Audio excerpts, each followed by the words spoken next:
Have you ever made a snappy pouch before? I haven't either, so come along and we'll make one together. The first thing our pattern has us doing is making the pull tabs. Those were super simple. Our next step is going to be to fold down each end of our fabric 1/4 of an inch and iron that down. Now I'm using a piece of fabric that was left over from an already quilted project, so I don't have to do some of the steps. Next, we're going to iron that top portion down again 2 inches. And then we're going to insert our little tab that we already made.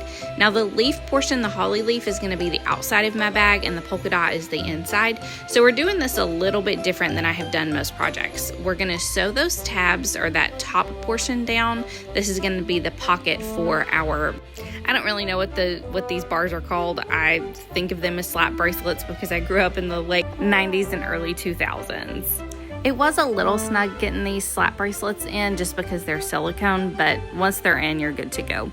Now we're going to sew down the side of the outside of our bag, which is a little backwards to me, but the pattern calls for a French seam. So we are going to sew down both sides of the front of the bag, and then we're going to flip it inside out. Make sure you poke those corners through really good so they're nice and pointy. And then we're going to sew down the sides again, just a little further in from the original seam that we made.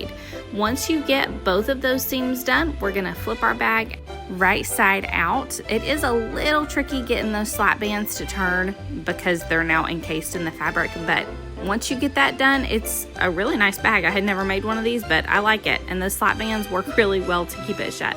Thanks so much for watching. Please come back tomorrow for a new project. Remember to like, subscribe, and follow.